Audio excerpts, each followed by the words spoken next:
Are the letters SSSS on your boarding pass a reason to worry? What's much more dangerous than turbulence?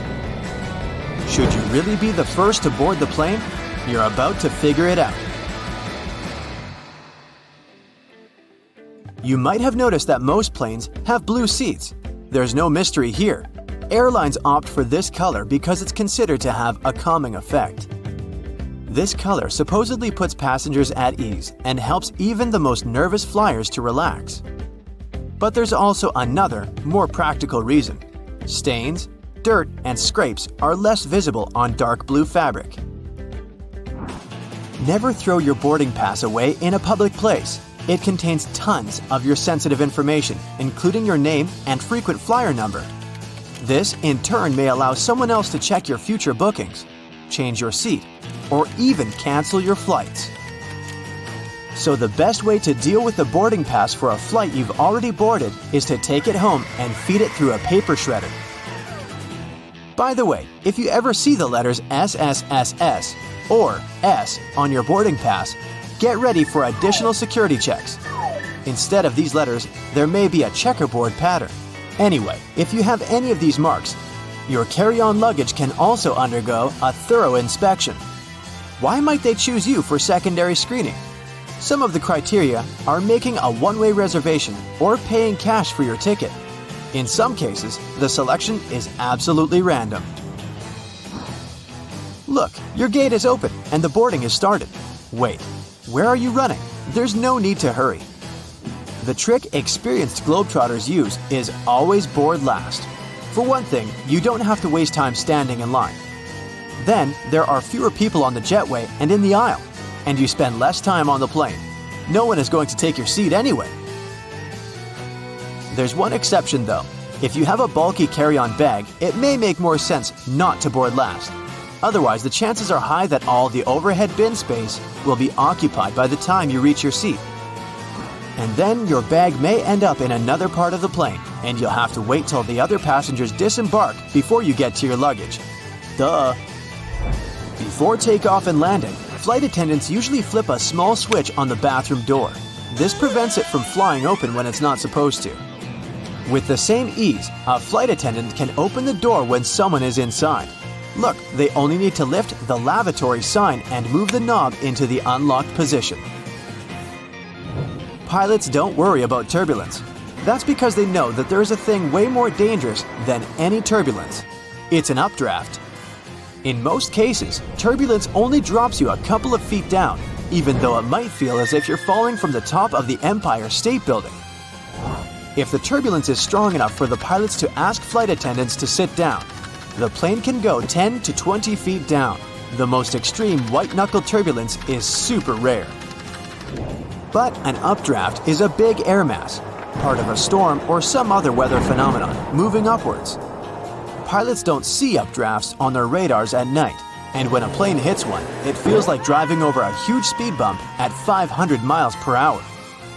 An updraft is also extremely treacherous because it can push an aircraft upward to dangerous altitudes. Modern planes have a special system that detects other aircraft, mountains, and different solid objects in their path. 10 miles away from another plane, and a voice in the cockpit starts chanting, "Traffic, traffic." 5 miles closer, and the same voice begins to give pilots the directions. Airplanes can operate with one engine, even during takeoff and landing. Both engines failing simultaneously is almost unheard of, but even then, a plane wouldn't drop from the sky like a rock. Pilots would have up to 20 minutes to find a suitable place to land. The way the cabin is pressurized has a great effect on your taste buds. You lose up to 30% of your ability to taste sweet and salty things. In other words, it's not that airplane food isn't tasty, you just don't feel its flavor. That's also the main reason why airline catering companies add extra salt and spices to the dishes they cook. But you know what may help you? Noise-canceling earphones. For some reason, that probably has a scientific explanation. Cutting off all that noise around can help your taste buds. Each of those dings you hear during the flight has its own meaning. In most airlines, a boing soon after takeoff indicates that the landing gear is getting retracted. 3 dings in a row means more urgency than just one. A high-low ringtone informs crew members that their colleague needs them in another part of the plane. 3 low chimes means some serious turbulence ahead. Crew members are supposed to put away meal carts, take their seats, and fasten their seatbelts. If you're a nervous flyer, pick a seat in the middle of the cabin. Turbulence mostly affects the front and rear parts of the cabin. The middle section, which is over the wings, doesn't shake so much. Pilots and co-pilots eat different meals. The reason for this precaution is very simple. Imagine both pilots having the same dish and getting food poisoning. In this case, neither of them will be able to control the plane. If they still want to have the same dish and won't agree to have anything else, there's a safety net. Pilots don't have their meals at the same time. If one pilot ate the dish and still feels okay several hours later, the other pilot can brave their meal as well.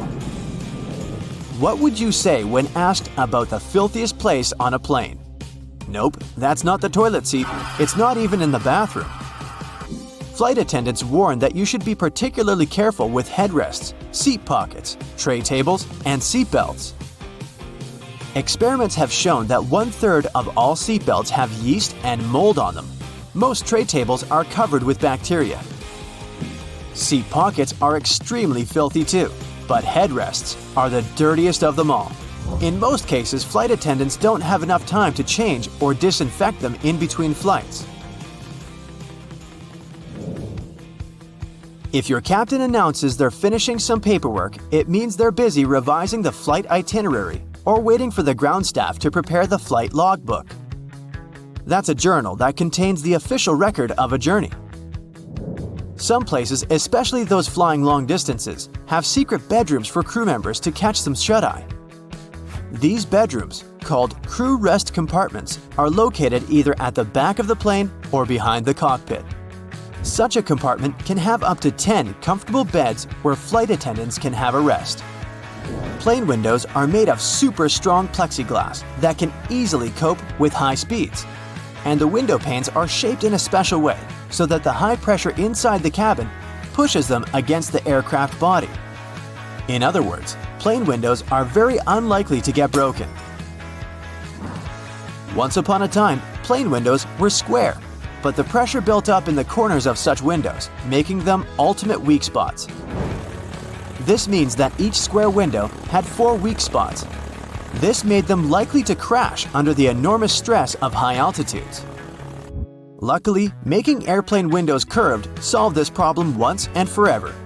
Such a shape distributes the pressure and reduces the likelihood of cracks or any other damage.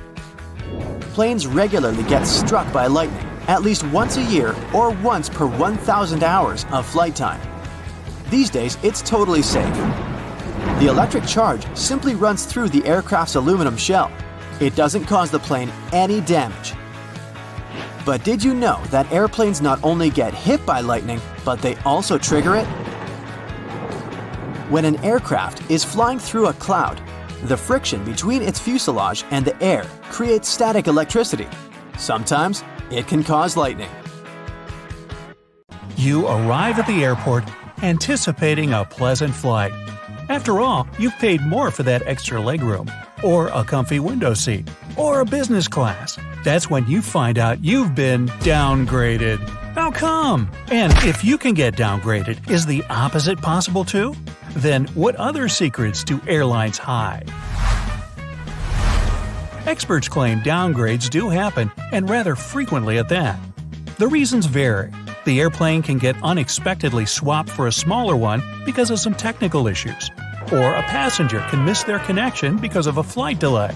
The next flight can be a different airplane model, or the seats in the needed class might be already booked. The flight can be overbooked. In this case, if you arrive at the check-in later than other passengers, the place you've booked can already be given away. There have also been cases where people bought first-class tickets only to find out later there was no first class on the plane whatsoever. Oops. But then, how about getting a better seat? Your chances to have an upgrade are higher if you travel at quiet times, for example during bank holidays when business travelers don't fly that often. Join an airline's loyalty program and try to book your flights only with this carrier. Come early for your flight. If there are spare seats in a higher class, you may get them for free. First come, first serve. But the rules of downgrading and upgrading aren't the only secrets airlines, flight attendants, and airport staff don't want you to know. If your flight is canceled, get in line at the airline's ticket counter as soon as possible. But while you're waiting, call their customer service. It's usually faster than talking to a gate agent, and in your case, seconds matter. Airport lounges can be available for regular travelers. In most of them, you can pay a certain amount of money and rest in a quiet place with free food and drinks. You can't stay trapped on a plane without going anywhere for more than 3 hours. Any longer than that, and you can ask for compensation. Crew members have a special name for passengers who turn up late and without an assigned seat. It's spinners. Such passengers keep flapping around trying to find an unoccupied place or figure out which overhead bin has a bit of space for their bag. If you need to find a bathroom, the cheapest cafe, or your gate at the airport, don't ask pilots. They're usually just as clueless as you are, unless it's their base airport. Planes must be at least 85% full to bring profit. That's why many flights are overbooked in case some passengers don't show or miss their connection. If you get bumped unwillingly and are delayed for 2 or more hours, you're entitled to compensation. If you have a choice, pick cash or a check. Vouchers tend to have expiration and blackout dates. Flight attendants dislike delays as much as you do. They're only paid for flight hours, not for the time spent on the ground. Air companies offer cabin crews a small expense allowance for every hour they spend at the airport, but that's pretty much it. Buying group tickets is likely to cost you more than getting several single ones. Let's say you need 5 tickets, but there are only 3 discounted ones left. Instead of snatching 3 cheaper ones and buying 2 at full price, you'd have to pay for 5 regular price tickets. For domestic flights, the cheapest days to fly are Tuesdays, Wednesdays, and Saturdays. If it's an international flight, opt for weekdays. Plus, wait for a Tuesday, Wednesday, or Thursday to buy tickets at the lowest price. Despite what you might have seen in action movies, an ordinary person will never manage to land a commercial airplane. Contrary to popular belief, there's no cargo compartment underneath the plane, no extra layers filled with suitcases, bags, and pet carriers. Even if there are some accessible alcoves under the cockpit or cabin, they're too tiny for a person to move without having to crouch. Airplanes only get cleaned once a month or every 6 weeks. But when this time comes, an aircraft is usually taken to the hangar, and the whole cleaning process lasts for more than 8 hours. Each of those dings you hear during the flight has its own meaning. For example, a high-low sound informs flight attendants their colleagues need them in another part of the cabin. 3 low dings mean serious turbulence ahead. Duty-free stores aren't always cheaper than retail ones. What's more, goods are sometimes delivered to duty-free from regular city stores. So do not alarm passengers. Pilots and cabin crew often replace the word turbulence with a more neutral air pocket. Flight attendants assess you when you're boarding the plane. If you look strong enough and are wearing comfortable clothes, they'll remember it to ask you for help in case of an emergency. Don't worry if you notice airplane wings flex. They're designed to be flexible. If they were stiff, they would break as soon as the airplane came across the slightest turbulence. You may have an opportunity to check your carry-on bag at the gate, and totally for free. Listen for messages offering complimentary checked bags. It happens when the airline expects a full flight and there's a shortage of overhead bin space. Be careful with what you buy in duty-free if you have a connecting flight. Some airports won't allow you to carry liquids over 3.4 ounces through your layover destination, even if they're from a duty-free store and in a sealed bag. You can ask for an extra portion if you still feel hungry after the meal on the plane. If you're nice and polite, and the food is available, you'll get it. Most airlines get rid of the leftovers after the flight anyway.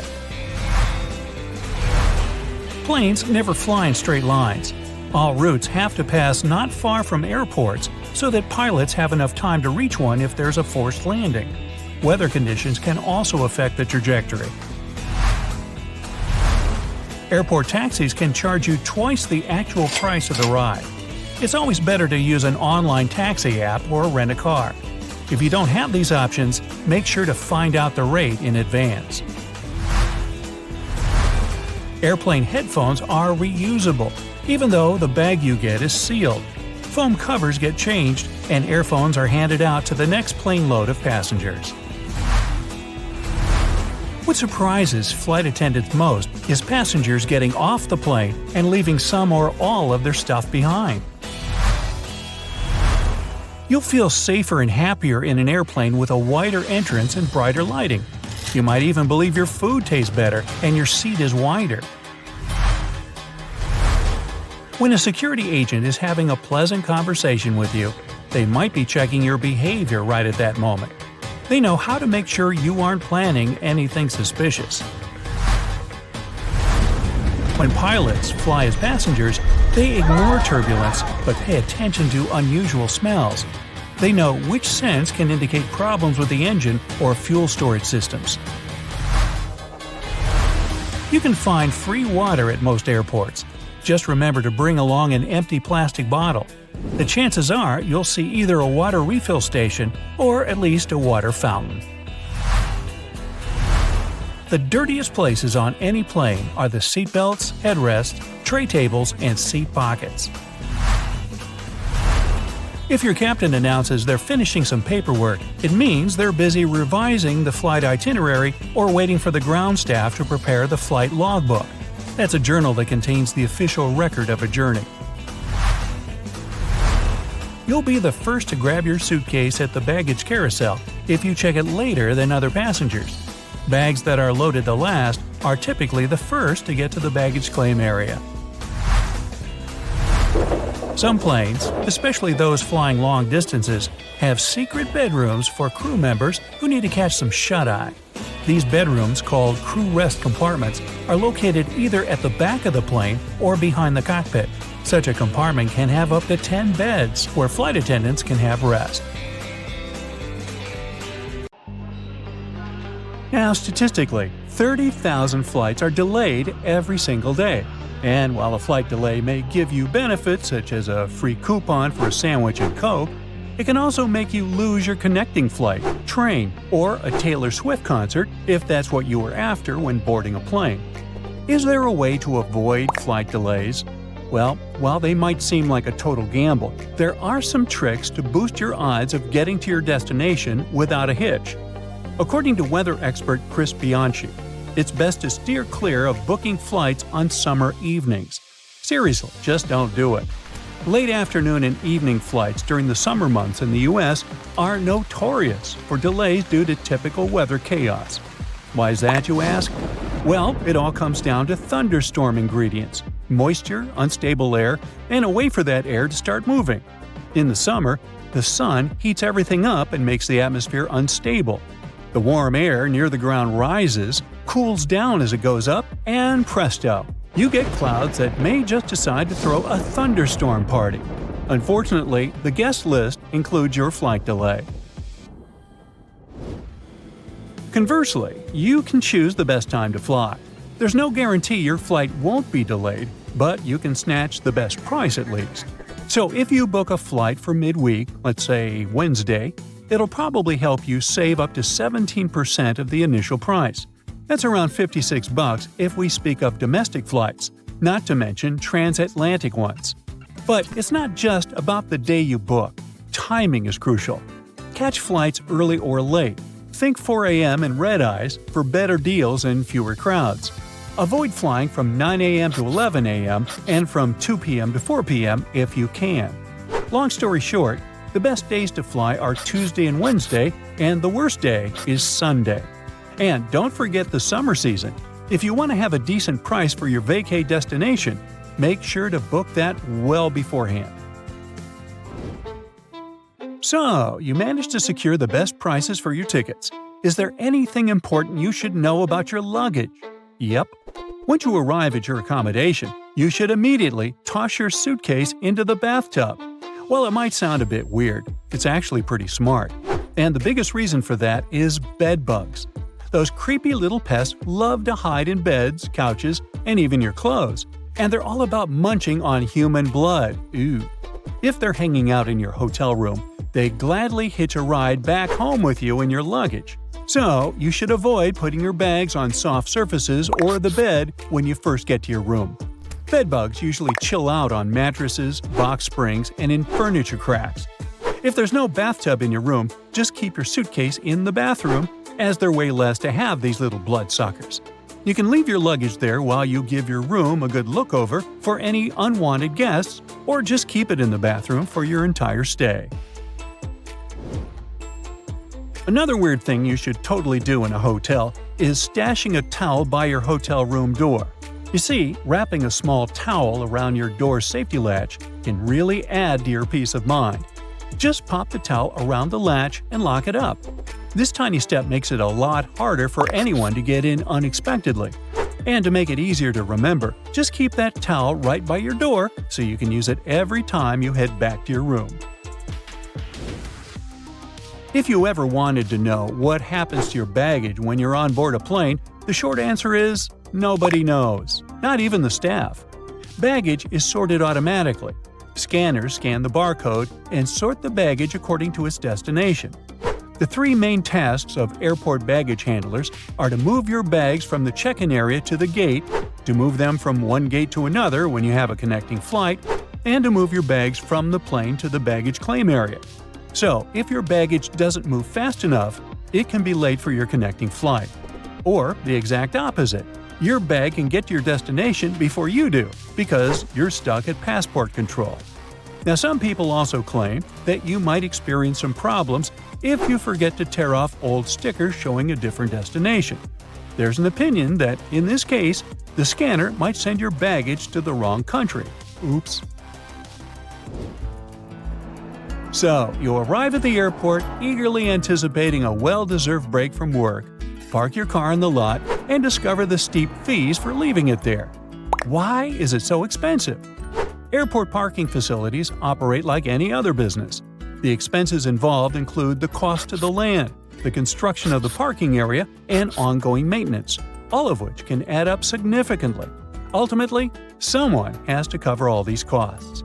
Furthermore, the convenience of parking close to the airport contributes to the higher prices. If you're not willing to spend extra for this added convenience, consider taking a taxi instead. By the way, the world's most expensive airport parking will make you shell out around $500 a week.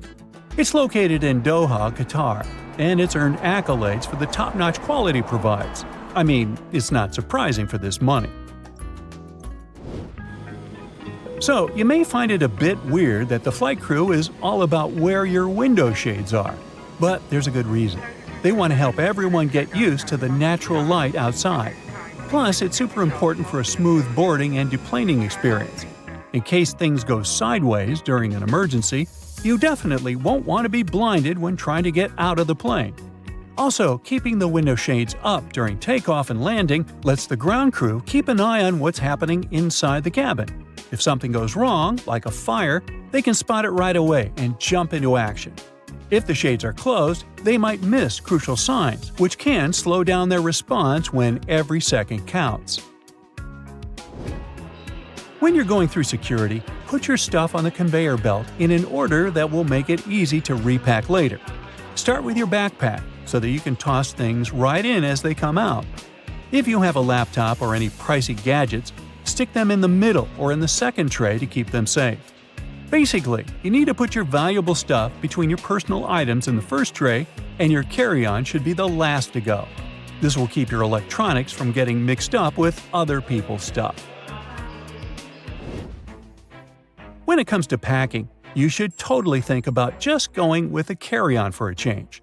The freedom you get is amazing. And even if you decide to check a bag, definitely bring a carry-on with you. Pack a whole outfit in there. While stolen or lost baggage isn't really common, only 3% of luggage doesn't make it to the destination. Baggage delays happen all the time.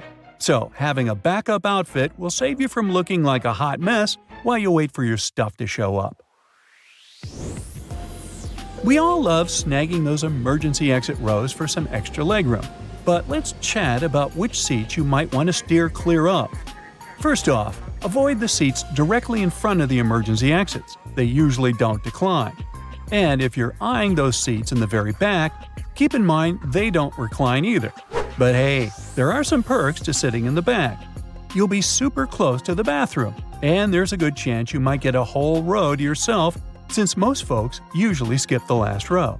Oh, and if you're looking for tips on seat choices for different planes, there are plenty of websites that can help you find the best spots and warn you about the ones to avoid, like those without windows. So there.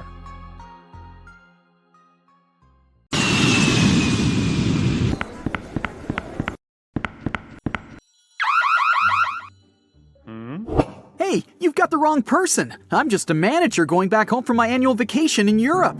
The TSA agent pulls out a massive chunk of delicious French cheese from your hand luggage. Turns out, you can only grab really small amounts of soft cheese on board, since it's considered to be liquid. Fun fact, you can bring a cheese grater on board without any problems, but you can grate no more than 3.4 ounces. That's the maximum cheese amount. Wait, you can't grate it. Cheese should be safely sealed in a plastic bag. Good news. Hard cheese is fine to travel with. Okay, they took your cheese. A large bottle of water, you're bad. Some cream tubes and other fancy souvenirs. Look at that fine Swiss knife you grabbed in Geneva. It now risks ending up in an auction. If you're lucky enough, the airport might provide a shipping service to get your precious souvenirs and even cheese, if it doesn't go bad, to your home for a fee. Still, not all the airports do this. So, some of the banned items will go to an auction to raise money. The confiscated items are usually sold in bulks, so it's going to be pretty hard to find the ones that you had to leave behind. Some other objects with more specific purposes are donated to different organizations. Pepper spray, for instance, would go to a police training academy. As for cheese, prohibited exotic fruits, and other food and water, well, they usually just get disposed of. Some items, especially really bad and dangerous ones, may be simply melted or destroyed. Magic 8 balls pose no danger, but they have to be checked in luggage. The problem is the liquid inside them. Yeah, it might be less than 3.4 ounces, but let's face it, it's hard to count the exact amount. Ask your ball if you can take it on board. It's likely to give you a "don't count on it" answer. Relieving gel insoles are a bit disturbing on board. The problem is the same. It's impossible to count the exact amount of liquid. So, no gel insoles, and no gel candles either. Perfume and nail polish are kind of forbidden too. It's not only about liquid on-board restrictions, but also about etiquette rules. Some passengers may simply be allergic to their smell. Plus, they're flammable. As for nail polish removers, opt for an acetone-free version, since acetone is a no-go for hand luggage. Anyway, you can grab a bottle of perfume as long as it's not too large and you don't use it on board. It would be a pity to leave a whole bottle in the trash bin before boarding. Still, you can sneak in the plane with more than 3.4 ounces of your favorite cream, claiming it's some medicine that you really need. But you do need to notify the airport beforehand. A bit weird, but it works. Sometimes. In case you need to check your body temperature on board, make sure your thermometer is electronic. Mercury ones are strictly forbidden. Who's going to pick up all the mercury balls if you accidentally drop it? Bowling pins are a no-go for hand luggage. Seems like the aircrew doesn't want anyone to have fun and play bowling in the aisles during a long and boring flight. No, it's all about our safety. They just think bowling pins might hurt someone. No sports equipment is allowed, be it a fencing foil, a bat, or even darts. Darts are sharp, and no sharp objects are allowed on board. Such items should travel in check-in luggage, unless you want them to end up in an auction. If you're into handmade things, and a transatlantic flight gives you enough time to knit a scarf or a pair of socks, opt for plastic or wooden knitting needles and wrap them carefully so as not to cause any damage. Those made of metal will probably be disposed of by melting, and they don't deserve such a fate. Snow globes, as with any other object containing liquid inside, aren't allowed through security. If your snow globe is as small as a tennis ball, you may be lucky to have it allowed, but it's better to play it safe and check the snow globe in. Liquid bleach is definitely a weird object for hand luggage, even if you're traveling in a white shirt. First, it's not allowed on board because it's highly flammable. Second, a brand new white shirt doesn't seem to be the right choice for a flight. Coffee and turbulence just don't mix. Third, the bathroom on board is far too small for laundering. If you're a hairdresser on a business trip, you'll probably have to invest a bit more when booking your flight. No hair bleach is allowed on board. Scissors aren't welcome either, unless their blades are 4 inches or shorter. By the way, scissors that aren't allowed to fly are often donated to schools, which is a good alternative to disposing them. Bad news for hairdressers again. Due to a gas cartridge that's filled with butane, cordless curling irons aren't allowed on board. Good news, electric curling irons are completely fine and safe. If you're an artist, you must have already struggled with security rules. You don't want your paint to get frozen or ruined in the luggage section, so you'll surely want to bring it on board. Security may be okay with your oil paints as long as they're under 3.4 ounces, but there's no way you can grab your extremely flammable turpentine. Now, in case you don't enjoy food on a plane and failed to order a meal on board beforehand, you can take any pan or pot on board and cook it yourself. No, you can't cook, and you can't grab a cast iron pan either. They're quite heavy. That's why they're likely to be dangerous. If a TSA agent confiscates it, it won't end up being donated to a local kitchen. It'll probably be melted. If you want to have some fresh smoothies while flying with fresh fruit that are allowed on board, like an apple or a banana, bad news for you. Blenders are allowed only in case you remove the blades, so technically it's not a blender anymore. Hey, here's when you need that cheese grater. English Christmas crackers can make a wonderful atmosphere of joy and happiness during Christmas holidays, but it brings nothing but a mess on board. It makes a cracking sound when pulled, which can frighten other passengers. They are not allowed in checked bags, just like party poppers and sparklers. High heels and thick soles aren't prohibited, but they do cause some problems. If you're wearing one of these, you may be asked to take them off to have them scanned. Sure, there are some plastic shoe covers, but these airport floors are swarming with germs. Wedding dresses are a bit of a problem too. Some dresses just don't fit in the X-ray machine, so they might need to be double-checked. All the fans of camping, beware. You probably want to check in a lot of luggage required for your trip, so make sure you check in the tent pegs too. Though, if you travel light with a carry-on backpack only, you'll probably need to buy some when you reach your destination. Since they're sharp objects, tent pegs are not allowed on board. It's hard to imagine anyone having a drill inside their 5-pound carry-on luggage. But anyways, these are not allowed. So if you're a creative person who wants to bring a drill home as a vacation souvenir because magnets are lame, you'll have to check it in. If you want to sneak in a plane with a dry ice DIY fridge, you're almost sure to fail. It's flammable, so safety regulations definitely prohibit it on board. You can bring up to 5.5 pounds of dry ice, but airline permission is required. Anything with an uncovered blade is not allowed through security. Instead, a disposable razor or cartridge blades can be taken on board. Box cutters and knives, with a teeny tiny exception of a smooth butter knife, should be in checked luggage. Soap bars are allowed on board, but don't panic if a TSA agent wants to double-check your bag after scanning it.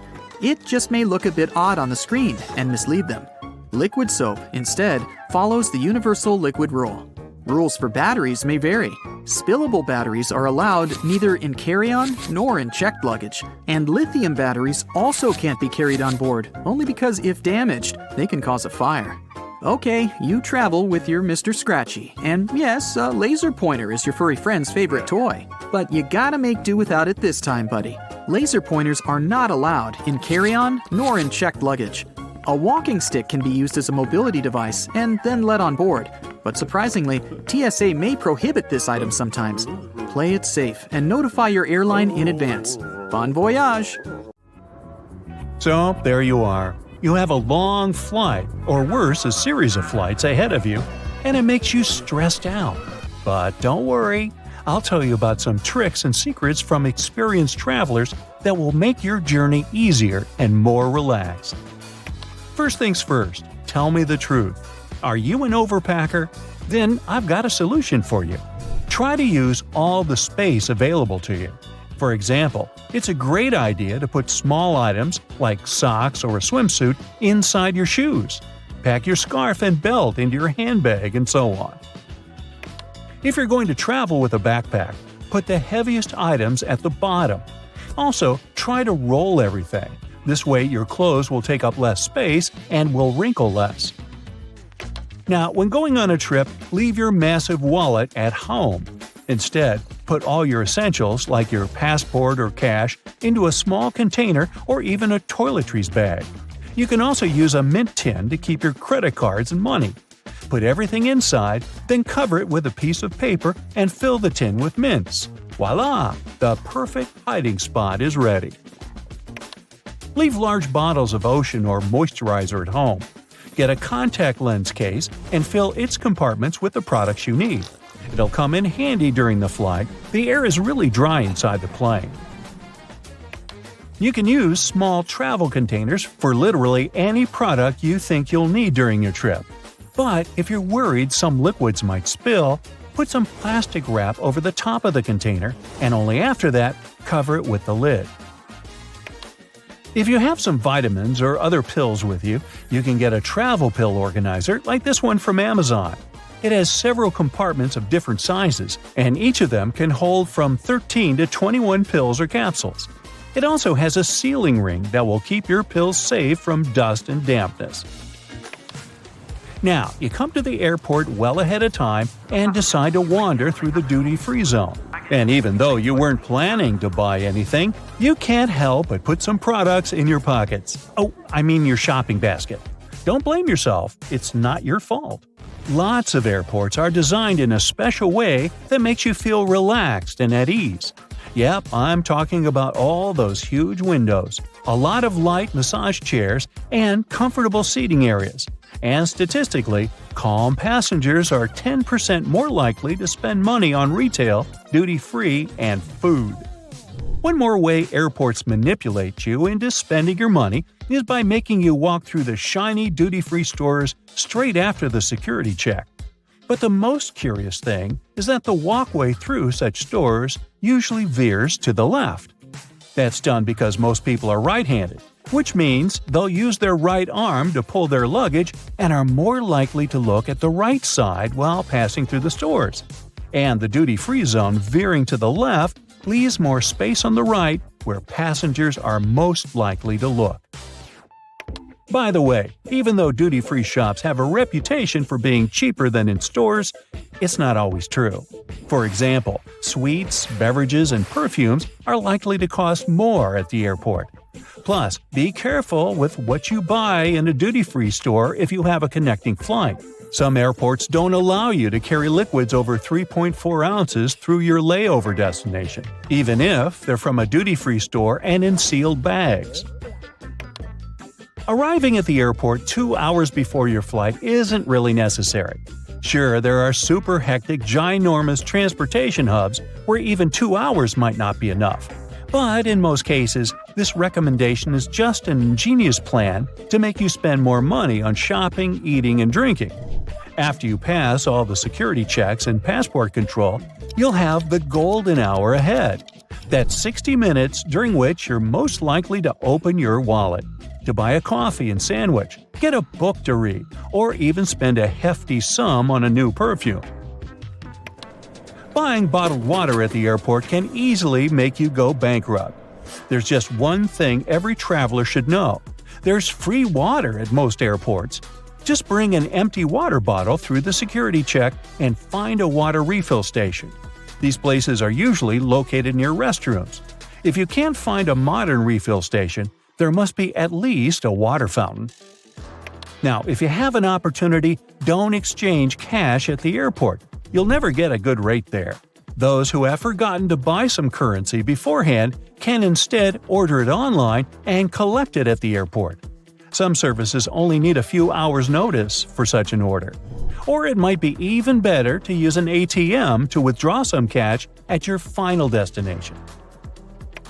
Now, to make your trip more stress-free, invest in a high-quality suitcase. This way, you'll be sure that its zipper won't break and your stuff won't end up scattered among other people's luggage. The best option is to get a lightweight one too. You don't need additional weight while traveling, right? And spinner wheels will help you move your suitcase around much more easily. If there's a possibility, put an electronic tracking device into your suitcase before you check it. It'll help you track your bag during your trip. It doesn't have to be something expensive. You can get one at a reasonable price. Now, here's a very important tip. Take a picture of everything you've packed in your bag before you go to the airport. This way, if your luggage is lost, you'll be able to make a claim with the airline or your insurance company by showing them the items that have been lost. It's bound to increase your chances of receiving compensation for your stuff. You might also consider printing out a copy of your boarding pass and putting it inside your suitcase. This way, if your suitcase gets lost, it'll be easier for airport workers to identify it. Now, if you wear contact lenses, take them off before boarding the flight. That dry air inside the aircraft can dehydrate your eyes and make contact lenses immensely uncomfortable. Ow!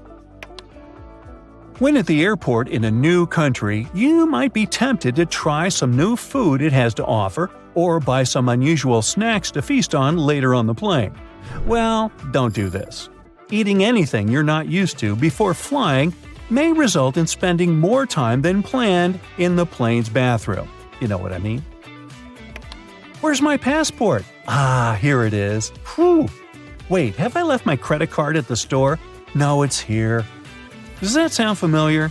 If you tend to worry about your documents and cards while wandering through the airport crowds, you can get yourself a multi-pocket neck wallet like this one.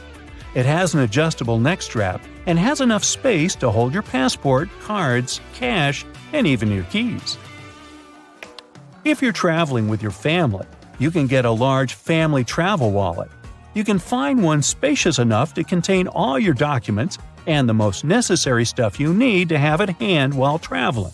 And if it's also divided into several named compartments, and some of these products are, you won't need to waste time trying to remember into which one you put your credit card. And here's a bonus fact for you. If you ever see the letters SSSS or *S* on your boarding pass, get ready for additional security checks. Instead of these letters, there may be a checkerboard pattern. Anyway, if you have any of these marks, your carry-on luggage can also undergo a thorough inspection. Why might they choose you for secondary screening? Well, some of the criteria are making a one-way reservation or paying cash for your ticket. In some cases, the selection is absolutely random. Many airports have carpets at their gate areas. This nicety usually comes with a few other perks: lower ceilings, comfortable seats, and pleasant natural lighting. All this costs more for airports, and carpets are not so easy to clean as hard floors are, but they create a cozy feeling for passengers waiting for their flight, making them more relaxed. Still, it isn't a gesture of goodwill on the part of airports. According to social research, calm passengers are about 7 to 10% more likely to go window shopping and actually buy something in the lounge area or duty-free zone. So, by investing in the passenger's comfort, airports actually increase their own income. If you ever wanted to know what happened to your baggage while you're on board a plane, the short answer is that airport staff don't actually know once it leaves their territory, and they probably really don't care. Sorry. Baggage is sorted automatically. Scanners scan the barcode and sort the baggage according to its destination. The three main tasks of airport baggage handlers are to move your bags from the check-in area to the gate, to move them from one gate to another when you have a connection, and to move your bags from the plane to the baggage claim area. And that's it. So if your luggage doesn't move fast enough, it can be late for your connecting flight, or the exact opposite. Your bag gets to your destination before you do because you're stuck at passport control. Another problem can arise if you forget to tear off any old stickers showing a different destination. In this case, the scanner might send your luggage to the wrong country. Most airports are equipped with giant kitchens where the food for passengers is prepared. These kitchens usually cook food for different airlines at once. And since that oh-so-delightful airplane food must be cooked for about 6 to 10 hours in advance, these kitchens have to work 24/7. And however surprising it might sound, the menu for your flight is developed up to a year in advance. This is a common practice for most airlines because every single ingredient matters and adds to expenses. In fact, one airline managed to save $40,000 after they removed just one olive from every salad they served on their flights. Airport staff sometimes ask passengers to rub their hands on a piece of cloth before putting it into a special machine. It might seem kind of scary, but it's actually harmless. You're simply being checked by a machine called an atomizer. Before their working day starts, employees put samples of dangerous chemicals into the machine. The machine memorizes these smells, and in case a person's hand smells like those chemicals, it alerts airport staff to this danger. You know how it sometimes goes. You come to the security checkpoint, and suddenly, it turns out you have something prohibited to take on board in your carry-on. But don't worry, all the things seized during the pre-flight inspection can be stored at the airport for as long as 3 months. On top of that, you have an opportunity to mail them any address inside the country. Things taken away by security and weren't claimed can also get sold at special auctions and are delivered worldwide. If you have a long layover between flights, going to the nearest hotel to rest might not be the cheapest option. There's a much better trick. Check if the airport or airline sells 24-hour access to the VIP lounge zone. In most cases, you can have free snacks and drinks there and use free shower cabins and rooms for rest at a very affordable price. In multi-terminal airports, search for underground passageways connecting terminals that most people might not know about. For example, at Frankfurt Airport in Germany, there's a walking tunnel between Terminal 1 and Terminal 2 that's mostly used by employees since passengers are simply unaware of its existence. There's an actual term for the first 60 minutes after you clear check-in. The golden hour. It's the time that passengers statistically spend more money in retail and duty-free areas of the airport. And having the most comfortable seats in those areas right in front of the shops is a clever trick to lure you in for shopping. Let's admit, sitting in front of a comfy chair while looking at a flashy sign or shopping window can be tempting, and that's exactly what the airports want you to feel. If your flight is overbooked and you can't fly at the designated time, don't hurry to accept the first voucher you're offered as an apology. Normally, airlines keep raising the stakes until they have enough volunteers to give up their flight seats. And if they don't, and you've been bumped in voluntarily, you can insist on a cash refund instead. Depending on your ticket price and the time of your delay, you might be entitled to as much as $1,300. Most airports have specific experts called profilers. These people practice what's called SPOT, or the Screening Passengers by Observation technique. They carefully analyze facial expressions, gestures, and behavior in order to detect suspicious people. Their job is to notice the nonverbal signs of anxiety, such as people licking their lips, itching, or looking around a lot. If a profiler notices a person acting in a weird or off way, they can invite them for an inspection, where they can talk to a person to find out more about them. Profilers work in both the main halls and in passport control. The typical question they ask is, "What's the purpose of your visit?" Then they check the person's reaction to this inquiry. No matter how reserved a passenger is, if they have something to hide, TSA officers will find out, thanks to the tiniest cues in people's behavior. Before your luggage even gets on the plane, it goes through 5 security levels, and one of them, besides scanning the contents, includes being checked by a special dog that can sniff out dangerous chemicals. It's a well-known fact that a dog's nose is much stronger than that of any human. In fact, dogs distinguish smells from 10,000 to 100,000 times better than people do. No wonder airports take advantage of this super sense for security and regularly use these sniffer dogs to detect suspicious substances.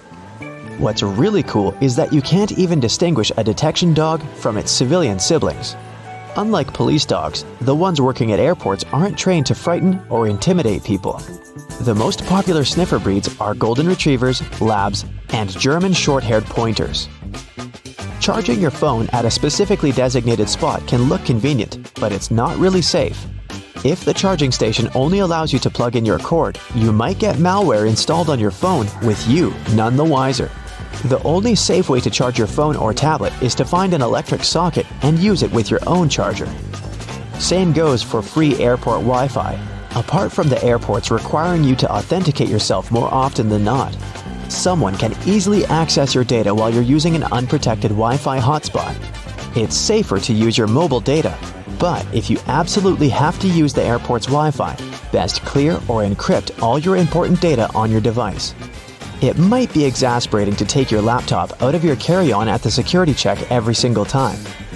But the airport staff need to have a clear look at your device to make sure nothing is concealed inside. On the screen of an X-ray scanner, a laptop looks like a semi-transparent object with a clearly visible hard drive, CD drive, and whatnot. But security officers can't see what's behind some of those parts. For example, a dense and rather large battery. People tend to choose the closest security line to them. If that line turns out to be super crowded, just look around after ID and ticket check.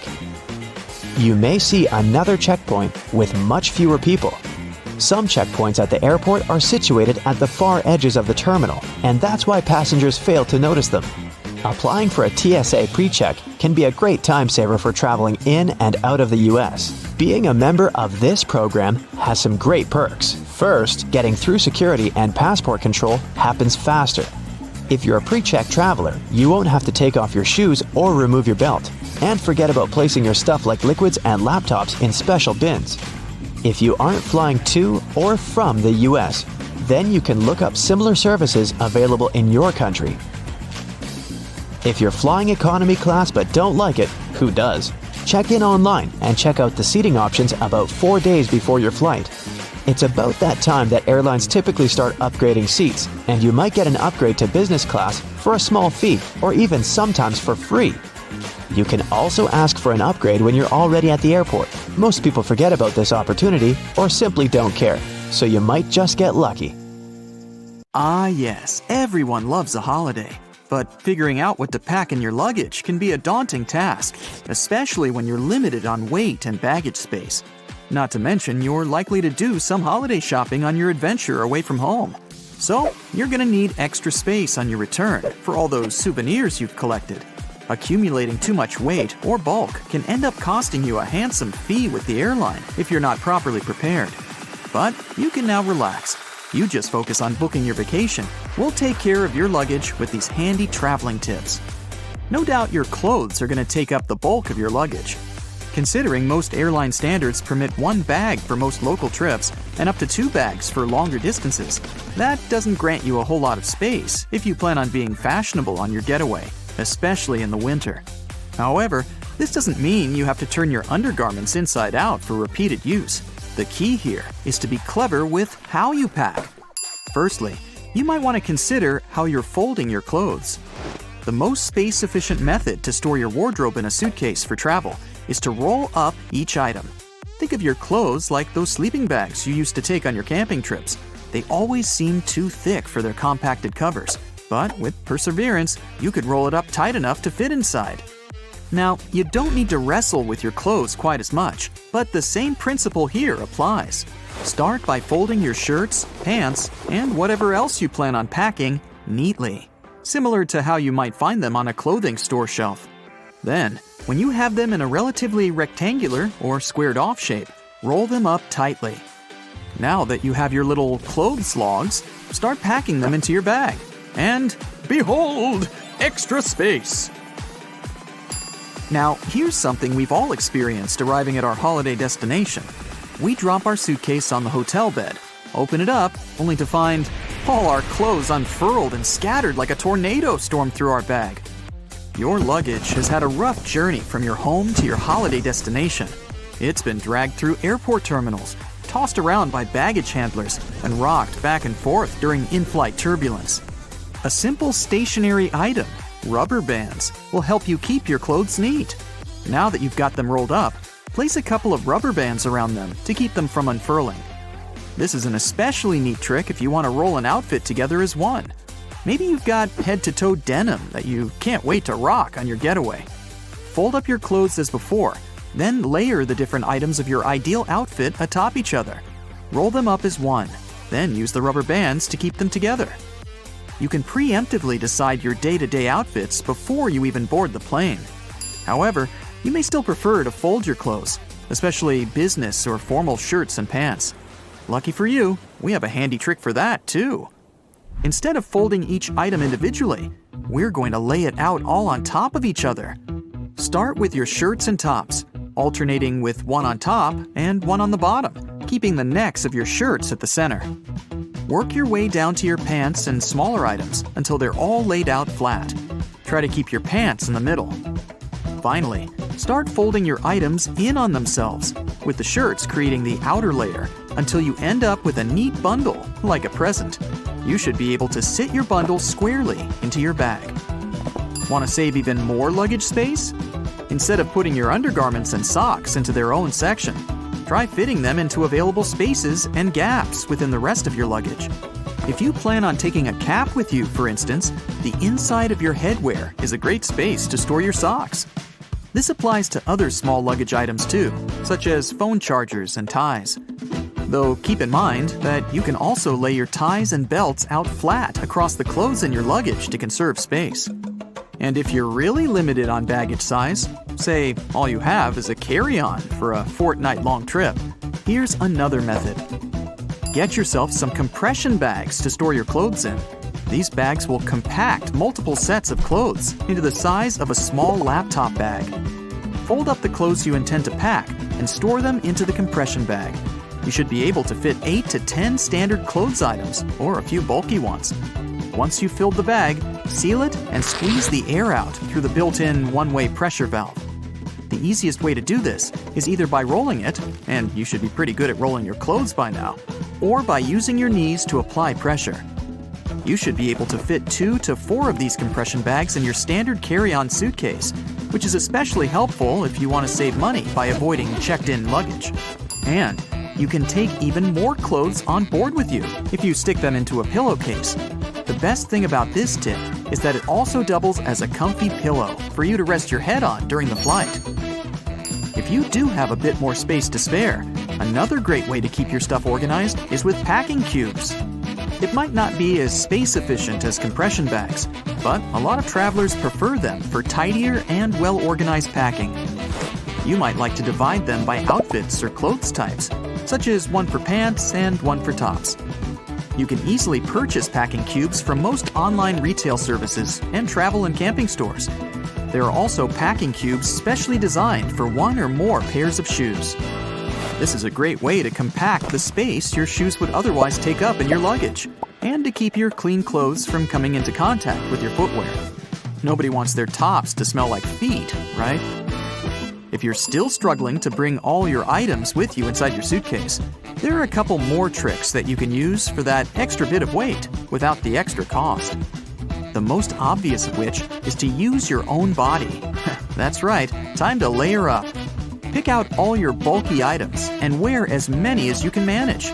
You can try wearing some shorts under your pants or several layers of your winter wear, such as your sweater, jacket, and coat, all over the top of one another. You might be sweating a little, but most airports and planes are well air-conditioned. You can always shed some layers once you've boarded your flight. At least you'll have some warm wear to snuggle up in if you do get cold up there in the clouds.